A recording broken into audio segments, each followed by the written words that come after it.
Shower the rose petals, shower the rose petals, shower the rose petals, shower the rose petals.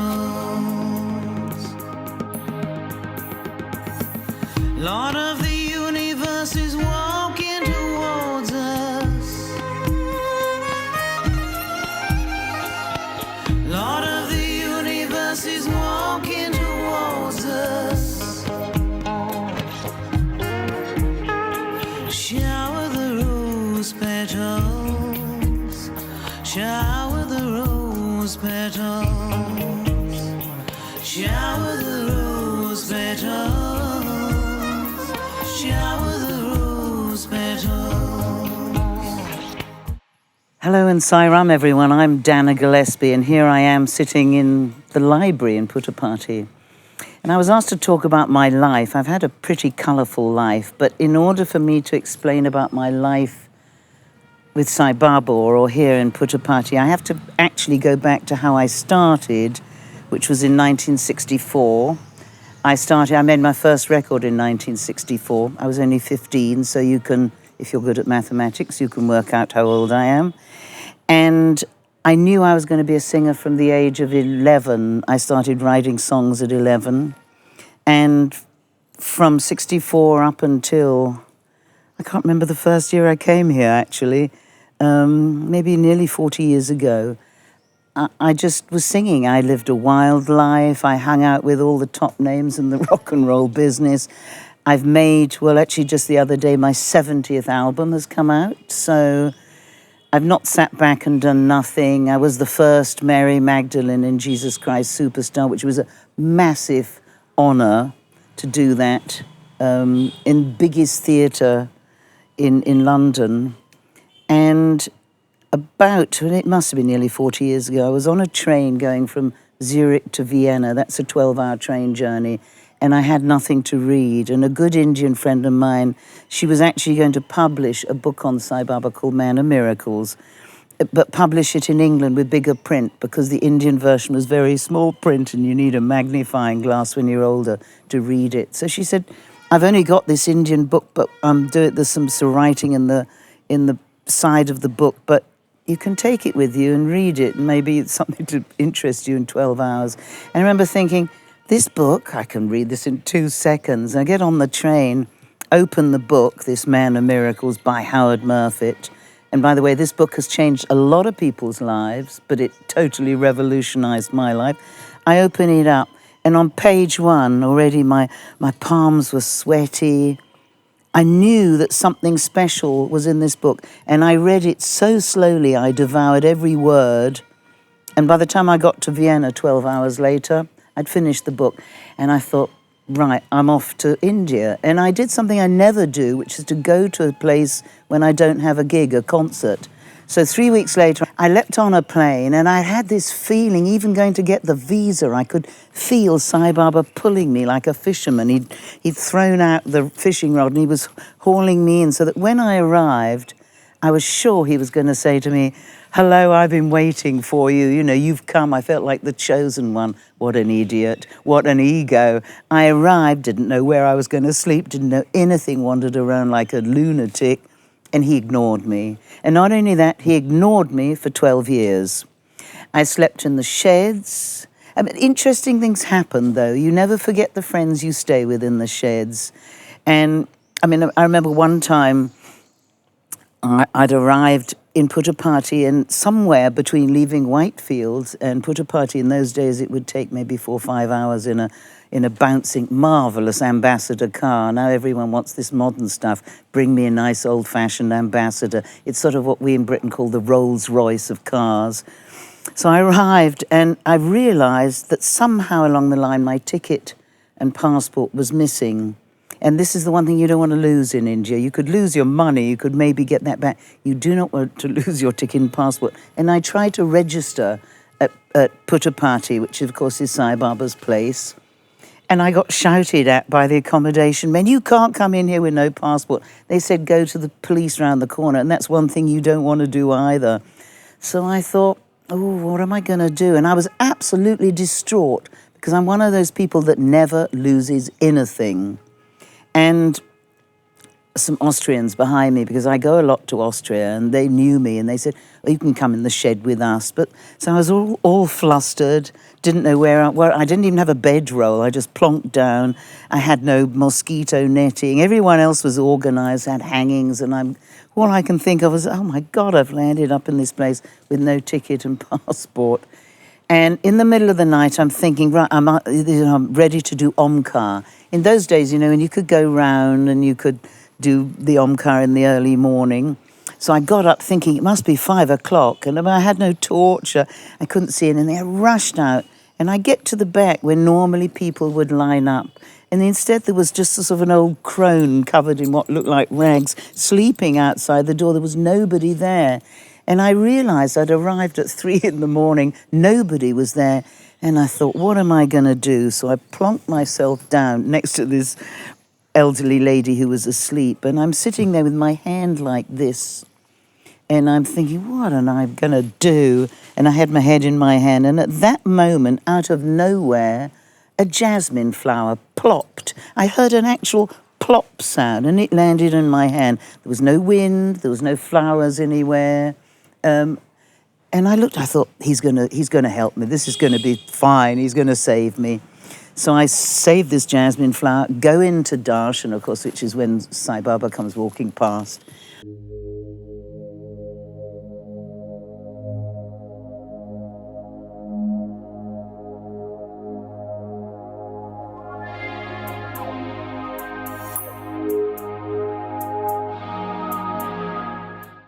And he still wasn't talking or looking at me. He's going to save me. I was absolutely sure of this. He ignored me yet again. And I thought, God, what am I going to do? So then I used to go up in those days. I used to go up in the hills. And I used to walk around because it was the one place you could get cool breezes. And the eagles would be swirling around. And I would sit there on a rock. So I'd gone up there, and somebody had told me, probably erroneously, that if you sing bhajans, the snakes and scorpions won't bite you. So there I am singing bhajans.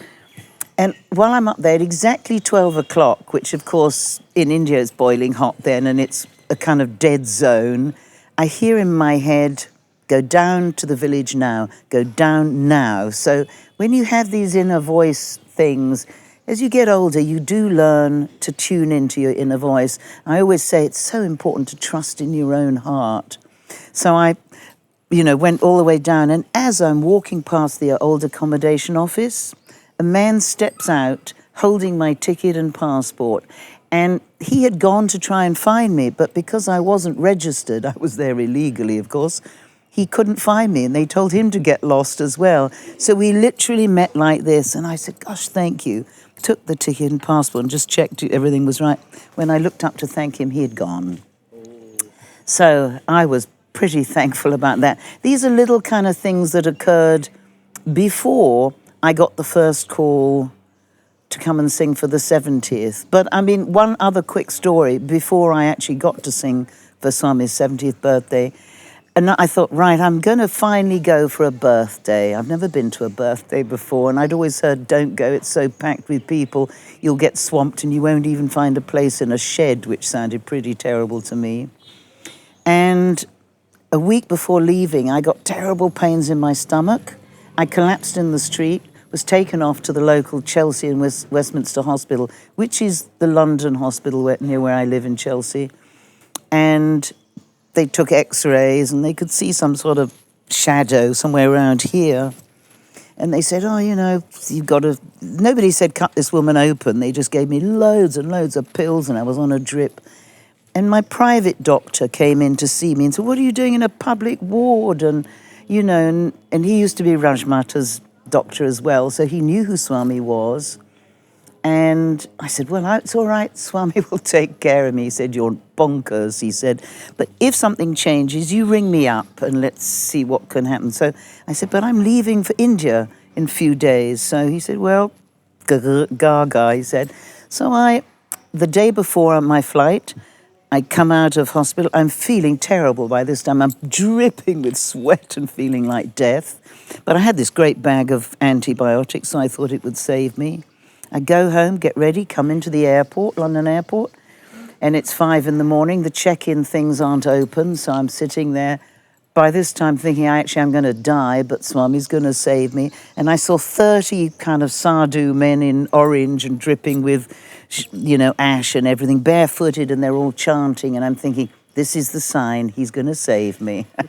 So I'm sitting there, and the check-in opens, and I could hardly walk at this point. And I go in and I hand my ticket, and the moment I hand the ticket, a voice in my head says very clearly, do not get on this plane.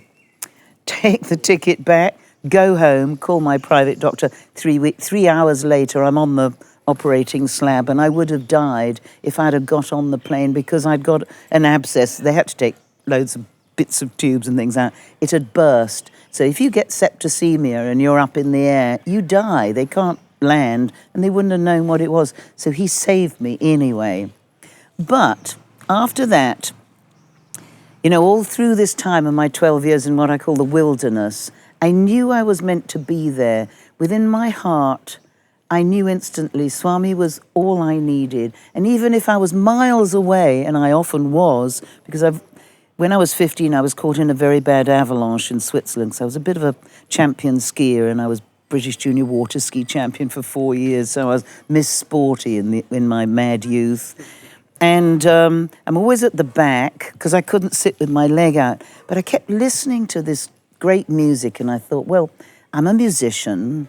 I should really try and take this music to a wider audience, because this music called bhajans, for those of you that don't know, but I think everyone here certainly knows, it puts you into such a good mood, and the moment you know them and can sing along to them, you feel much better. But a lot of Westerners find it difficult to learn this music, and especially where I came from in London, I go to the oldest Sai Centre in London in a place called Russell Square, and in those days they had one bhajan book that had so many mistakes in it that I didn't want to make mistakes, but I think I did probably in my earlier bhajans. But I know now there's a huge difference between Hare, Hari and Hara. But there was nobody to tell me. So and the other thing is, in this one bhajan book, they had a list of instructions. It was like the 10 Commandments, things you cannot do during bhajans. And I look at these things, and one of them was, do not move when the bhajans are going on. You're not meant to sway. Now, if anyone has since seen me when I've sung for Swami, I'm up there and I'm swinging away, because when the music starts, I cannot sit still. And I thought probably everyone would hate me for doing this. But then one time Swami came out on the veranda and he went, look at Dana, she's always going like this. And he did me better than me. So ever since then, I kind of got away with it. I don't think anyone can realize how primitive is not the right word, but simple life was in the early days. And people weren't exposed to television, and they certainly weren't exposed to overweight, red-headed musicians that are going like this on stage. So it was a bit of a shock. Anyway, I thought, well, these bhajans, I'm gonna make them really good and westerny and trancey and groovy, but clearly sung so that a Westerner can learn the words.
Ishwara hai, Ishwara prema hai.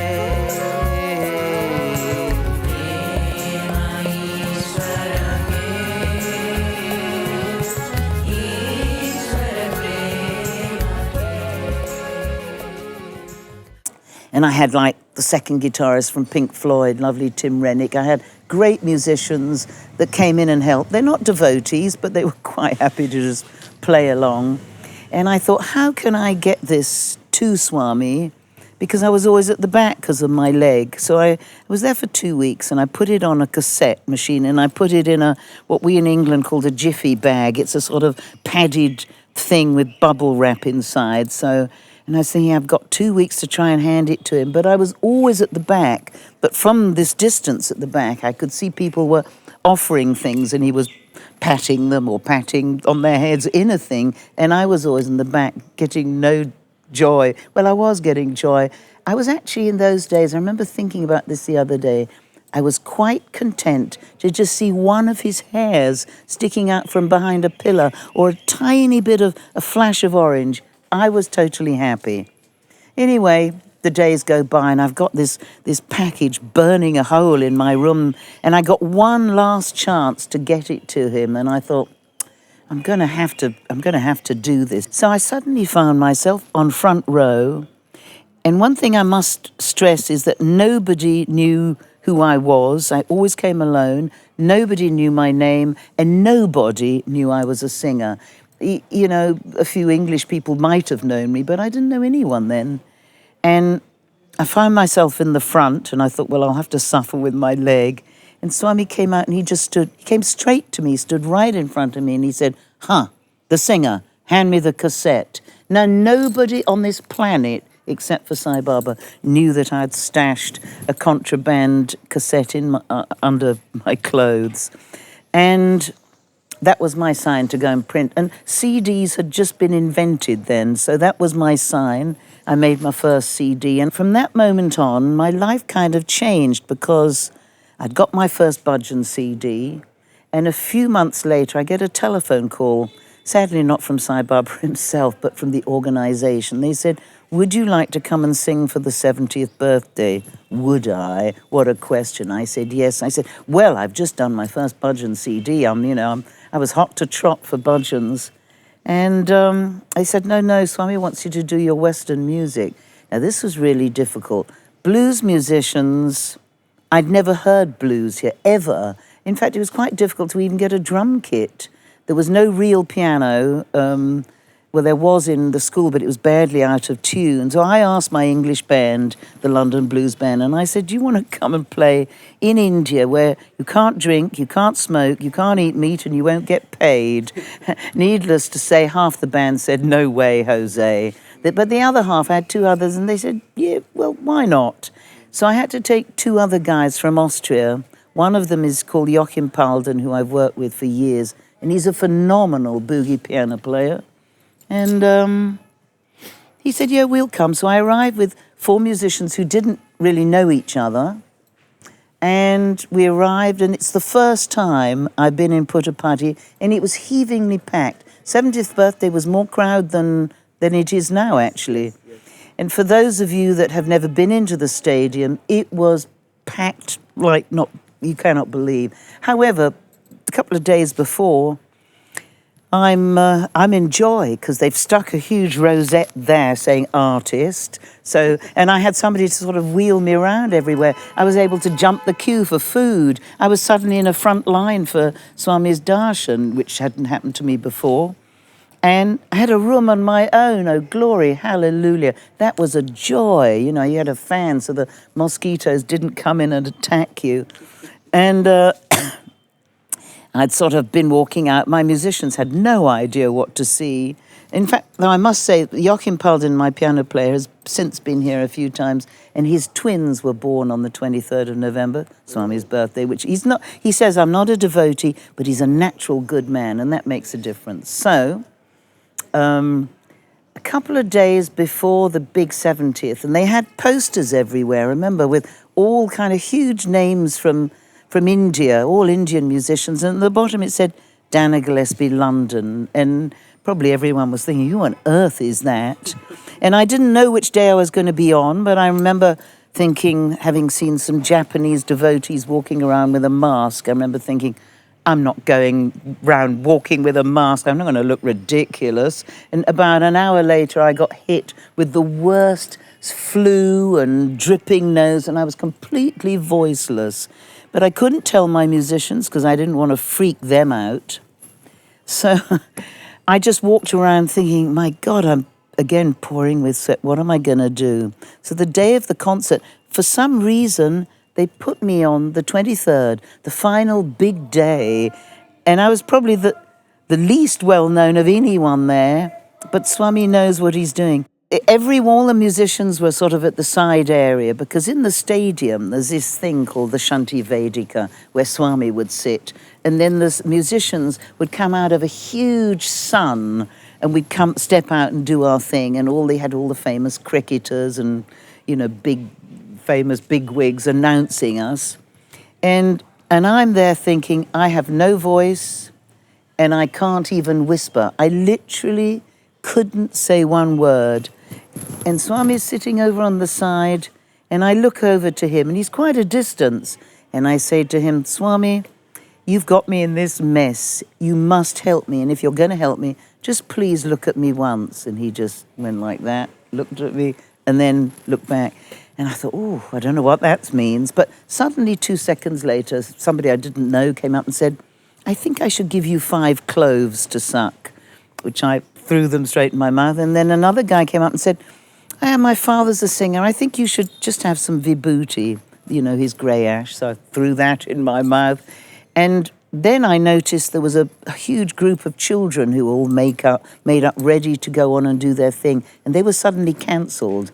Timings, they were cancelled, and you could see them running around with mascara everywhere. This has been a very good lesson to me, because you can prepare yourself, you can think you're going to perform, and at the last minute, Swami can change his mind. And it could have happened to me, but it didn't. So I step out onto the stage, and I open my mouth. I cannot say that 100% voice came up. I probably had 60%.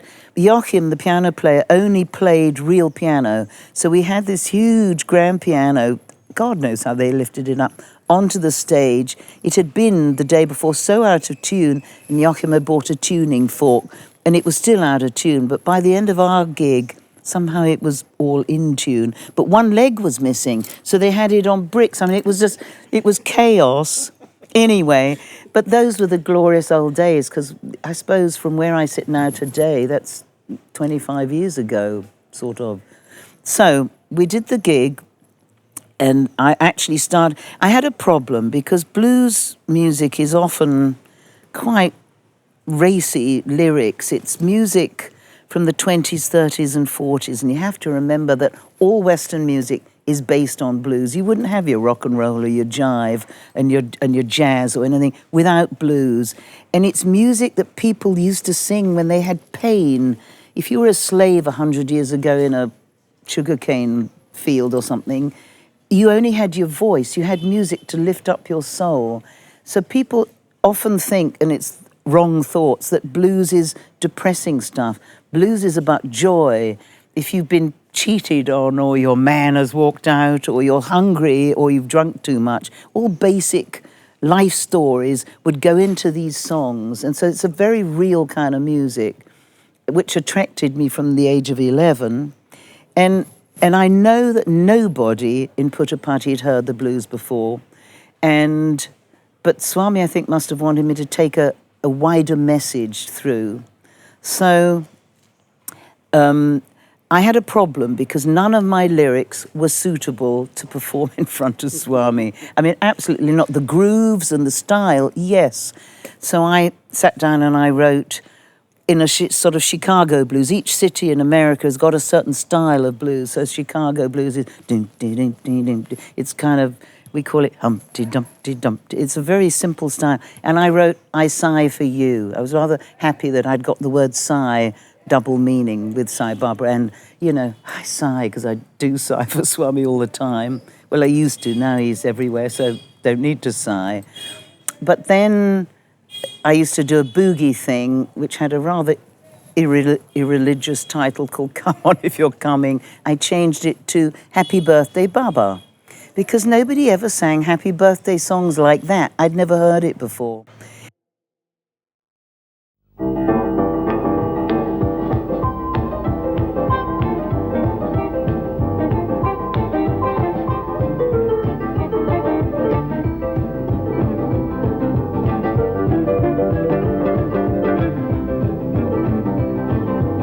Take my heart and take my soul, only you can take control. Happy birthday, Baba.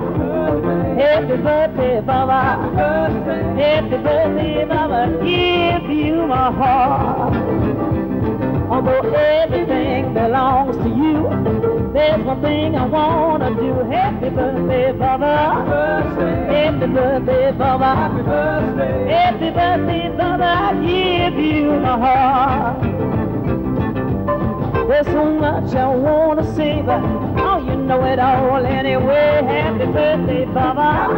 Happy birthday, Baba. Happy birthday, Baba. I give you my heart. Ooh, yeah.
And then I did a slow blues, and I called it Big Daddy Blues, because I used to call him Big Daddy when people who didn't know who Swami was, and it was new in my life, I would say, oh, I'm just going off to see Big Daddy. They probably thought I was going somewhere completely different, but I knew what I was doing. I mean, everything I've always done has been, I consider, in a kind of purity. It may be misconstrued with others, but that's their problem, not mine. So when the show bit was over, and the other thing is, I forgot to mention the important bit, the moment we started with our first chord, Swami, who'd been sitting on a chair, got up and he got onto the jewel, the swing, for those that don't know, and he's sitting happily listening to this blues, swinging away, while 99.9% of the audience were going, what is this dreadful Indian music? We want sitars, we want holy stuff, and you've got all this Indian stuff, this rocking stuff going on. The whole thing was over, and I went to thank the sound people, because actually sound people are probably one of the most important people you can have when you're doing gigs. And it was a sound company called Davis, and I knew them from India. So I'm thanking them, and all my musicians had dumped their drumsticks and bits and bobs and guitar and strings and things onto my stuff, and they'd gone off to have a good time. And I turned round, having talked to the sound people, and the whole stadium was completely empty. Everything was deserted. I was alone with all this stuff to carry. My shoe had just broken. My leg was in agony because I'd been standing for hours. And I remember carrying all their gear, this clobber, through the village, thinking, one moment you can be up there singing for God, and the next moment you can be down there. I might as well have been cleaning the lavatories, actually, cuddling, taking this stuff and in agony with my leg. That was a very good lesson. Equilibrium is very important in life. So I'd been told, don't worry, Swami always sees the artist the next day. You're bound to be seen. So I was all ready for this. My musicians had said, we're not hanging around. And they'd leapt in a taxi where they'd called for a taxi 3 times. It didn't turn up. And I said, please stay. They didn't listen to me. They leapt in on the 4th taxi. They leapt in, which killed a dog on the way. And they landed up in Bangalore in a room loaded with rats. That'll show them. So the next morning, with my nice artist badge, I'm seated, there's all the artists are lined up in front, so you're in full view of everyone. And I'm sitting there, and Swami comes out and he chooses everyone, go.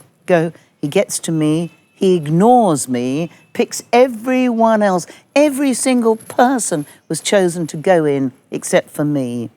And every time I tell this story, I almost can taste the blood in my mouth because I had to chew on my gums to not cry. You know, Swami, what had I done? Had I sung the wrong music? You wanted Western music. What had gone wrong? I was absolutely covered with torment and embarrassment because suddenly I'm on my own sitting out there and they've all gone. And my mother had always taught me, you must be gracious in life, even when something has gone wrong. Smile and try and look as if you don't care. So I chewed on my gums, stood up, held my head up high, walked back to my room and fell upon my pillow and howled. I howled, Swami, how could you do this? And the next day, of course, I was leaving. Swami didn't look at me again then either. That didn't matter. I'd done what I thought was my best, but I was aware that most of the Indians hated my music. And some of the students have since come up to me and they said, well, now they're all married and some of them have got children, but they said, you know, we hated the music too, or we didn't understand it. The Westerners all said, wow, thank you, Swami. But it's just because blues had never come to this country. And so that was a pretty amazing, that was the 70th. And from that moment on, a few months later, I came back, I think it was Shivaratri. Swami called me in, I think basically just to satisfy my desire to see what the room was like. When you've seen people going in all the time, I just want, what's in there, Swami? Now I know that interview is far better than interview. But, I just wanted to see for myself. So I can't even remember what happened in that interview, probably not very much. I've sort of lost count on the number of interviews. And anyway, when there have been ones of great importance, Swami used to say, if he gives you something or says something, don't go out and tom-tom it all over the world because it loses its importance. If you were given something, he'd always say, cover it up, when you leave the interview room, because otherwise people are going to either feel jealous or want something as well. So, as I said, I've kind of lost track through the years of things that he's said to me, but I do remember one very important thing. He once said, do you want to ask me a question? And you know how people in the old days used to go in and see Swami, and they had great shopping lists of, should I sell my business? Can you get a wife for my son?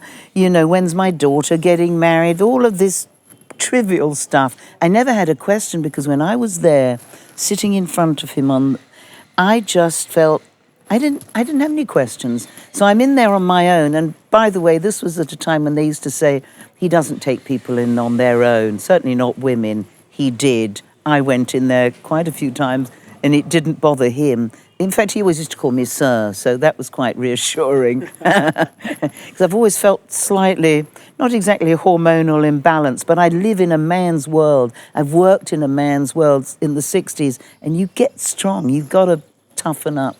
So he said, do you want to ask me a question? And I couldn't think of a single thing that was intelligent. So I just said, Swami, well, what's the meaning of this life? And he just said, 5 words, and I repeat these 5 words always. He said, play the game, be happy. And it's so simple. That's all we need to do.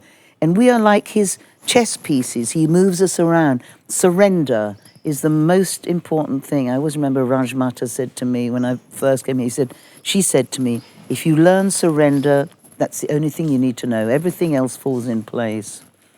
So a few years go by. Oh yeah, well then the next time I get asked to sing is in the Purna Chandra hall. And I'm there on my own. And Swami says, I think it might have been 71st birthday.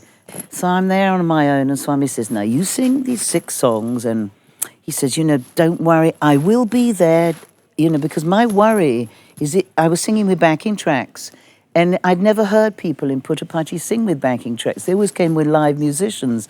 And Swami used to sometimes get up and go on what I call little walkabout. If you're with live musicians, you say to them, come on boys, keep playing till he comes back. But with a backing track, you can't alter the running order, and you can't change anything, you're stuck. So I had these 6 songs that were, and Swami said, don't worry, I will be there. And he said, don't worry, you'll get marvelous equipment. You'll have the best monitor, the best microphone, and nice speakers. And some of you will know what's coming next. So the day of the concert in the Purna Chandra hall, because I'm quite theatrical, I thought I could step out with my microphone and I could walk over there and I could walk over there and I could sing and, because I'd noticed that a lot of the Indian performers usually look terrified and they never smile and they never talk in between the songs and they don't command the stage, which of course I'm used to doing. So I get out with the microphone and it's so old and the cable is so short, I couldn't move anywhere. The monitor was about that size at my feet and I was stuck. No moving about, I was there frozen. And I had another problem, is through the years I'd observed everyone used to offer him a rose.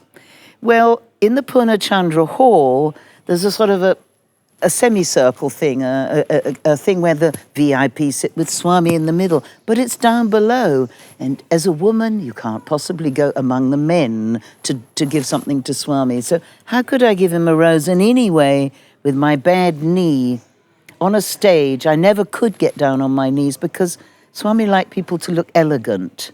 And if I got down on my knees, I'd have looked like an elephant trying to get up. It's not a nice sight. So this is where I devised the idea.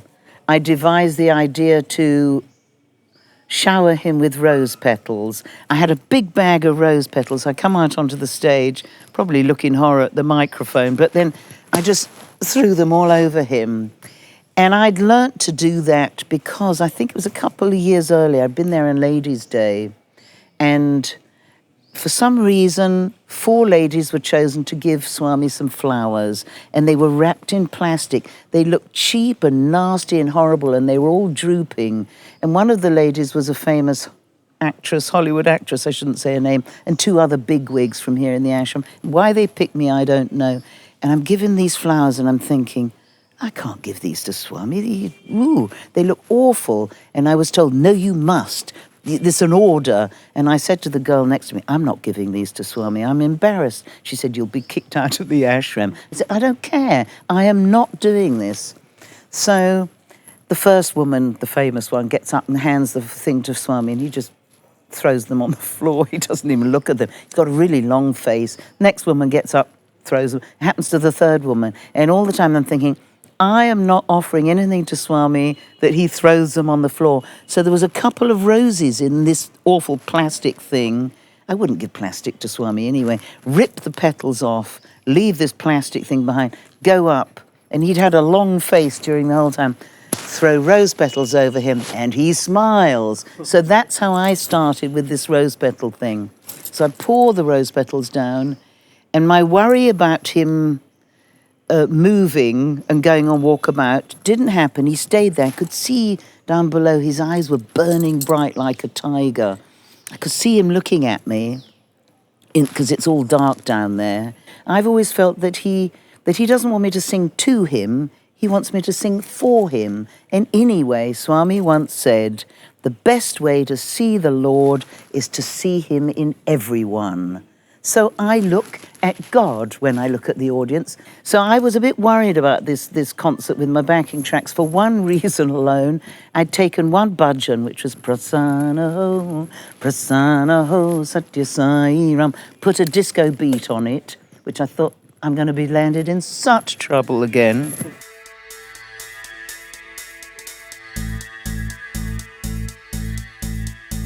Prasanna ho, Prasanna ho, Prasanna ho, Sathya Sai Ram.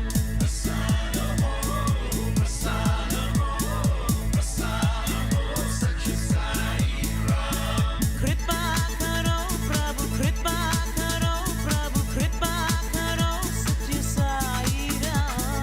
Kripa karo, Prabhu, Kripa karo, Prabhu, Kripa karo, Sathya Sai Ram.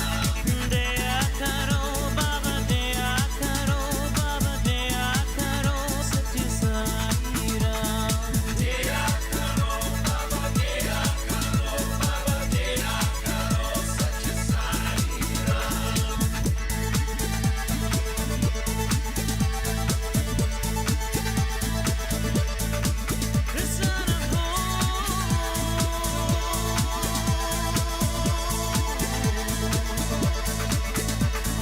Prasanna ho, Prasanna ho, Prasanna ho, Prasanna ho, Sathya Sai Ram.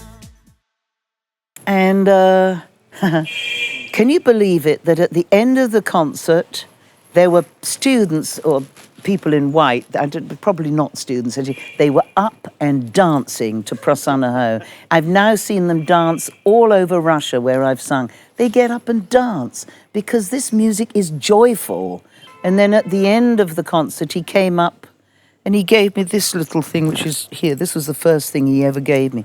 Since then, actually, he's decked me out like a Christmas tree. It always makes me laugh. I mean, I'm a blues singer, but he's got a sense of humor as well. So he put this over my head, and I go back to the room, thankful that I've done I hope a good job. And the next day, Anil Kumar, who everyone here would know is, Swami would translate and he would speak in English. Anil Kumar, who's never spoken to me before or really since. And anyway, when he does announce my name, he always calls me Gillespie rather than Gillespie. But that doesn't matter. He came up to me, he said, I was sitting on the floor next to Swami last night, and he said, when you were singing, he said, look at Dana. She's not just singing, she's experiencing the bliss, he said. And then Anil Kumar trotted off. And I walked to my... What Swami told him. Yeah. So the Swami had said, look at Dana, she's experiencing the bliss. And I'm thinking, bliss? This is not so. When I have sung for Swami, it is not a state of bliss.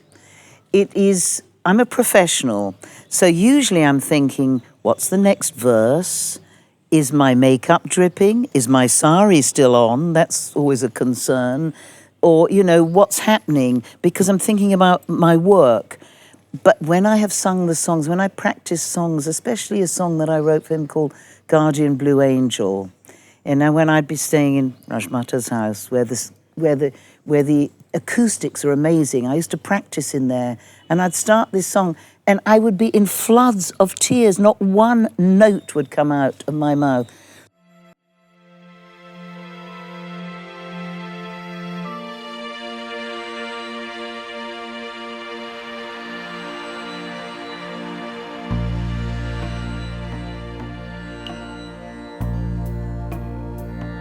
Oh, guardian blue angel,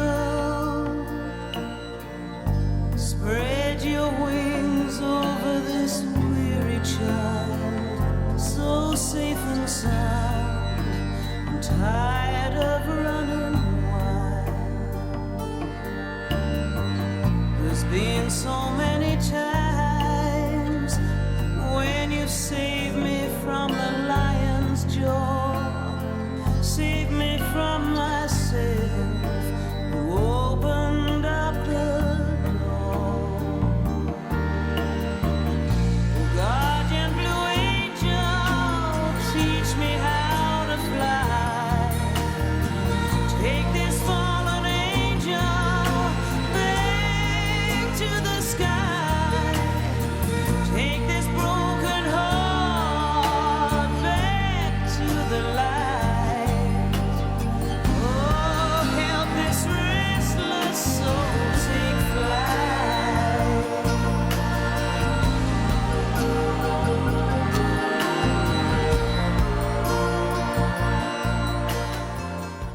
So I know that Swami would switch me off. I had no bliss because I have a job to do. He wants me to sing for him. So I don't know why he said that, but yet again, another sense of humor. So I don't have bliss when I've sung for him. I'm thinking how I can do the best job for him. And I still do that now. I mean, it's lovely to sing in the Sai Kulwant Hall when you've got your bare feet and you're walking across the marble. Even now, I like to walk all around, even over to the men's side. Some of them look a bit worried and nervous, but that's their problem, because I don't see any difference between men and women. Everything's the same to me. I see life in notes, musical notes. I think it might be a form of what we in England call Asperger's disease. You're not quite normal, but I've always heard music going on the whole time. And I'm happy, so that's how I do things. Well, it's bliss for everyone who listens to you. This next song is written by Nirmal Udas, who's the brother of Pankaj Udas. And again, some of my favorite Sufi writers are where I've taken the bits that are spoken, like Chisti, Hafiz, Hujwiri, and Rabia. And this song came about from the times when I used to sit outside nearly 20 years ago, often crying, sometimes tears of joy, but sometimes yearning tears at night, wishing that I was in here. And it wasn't until I'd finished writing the words that I realized the title had a double meaning, because it's called Silently Sighing.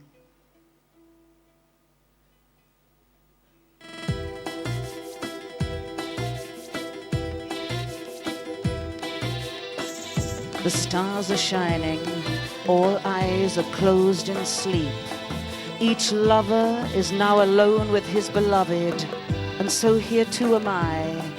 For in your hands I stand alone, alone with you.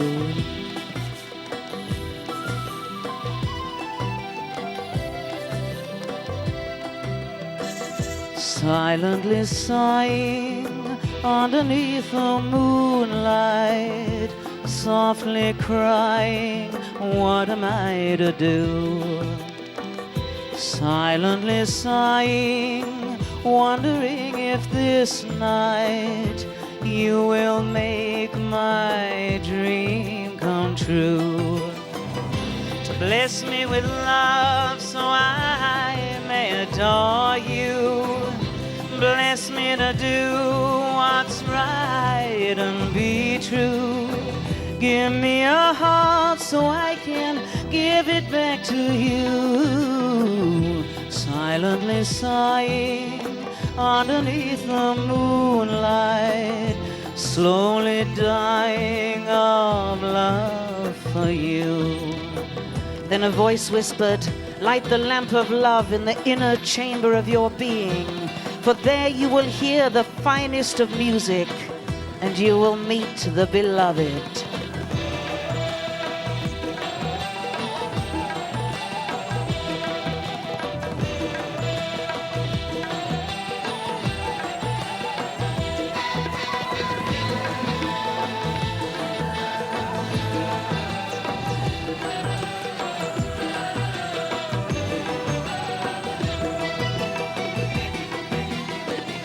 How many tears make up an ocean? Oh, let me drown in this sea of love.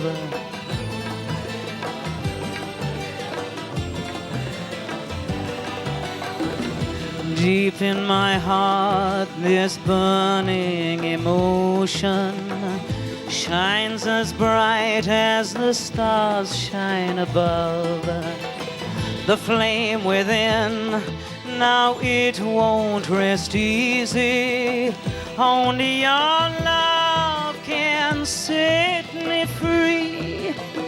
So bless me with love so I may adore you. Bless me to do what's right and be true. Give me a heart so I can give it back to you. Silently sighing underneath the moonlight, slowly dying of love for you. The heart of a lover is the furnace of the fire of love, and whatever impure enters, his heart is burnt to ashes, for there is no fire stronger than the fire of love.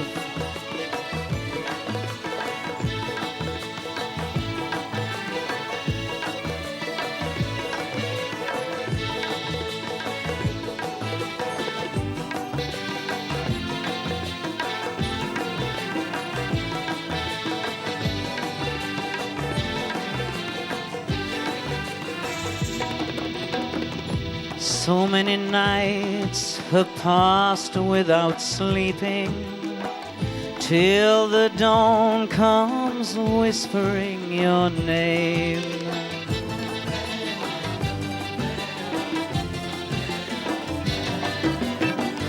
Long are the days that leave me weeping.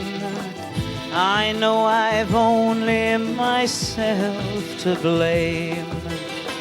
I turn to you for my one reality.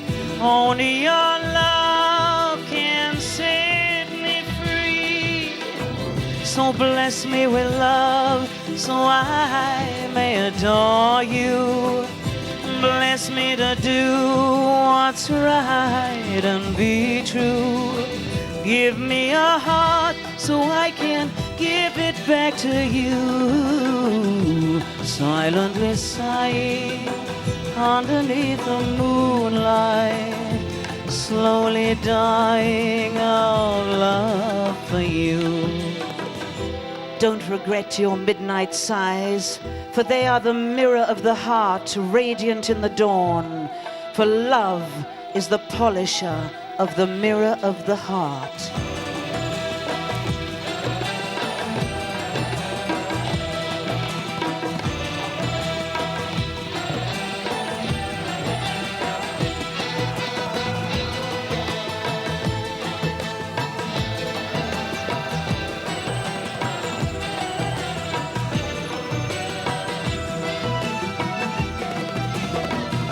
Open my heart like a lotus flower. Take me, shape me, and make me your own.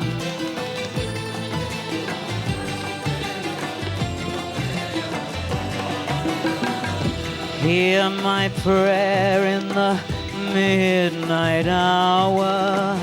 Let me know I'm never alone.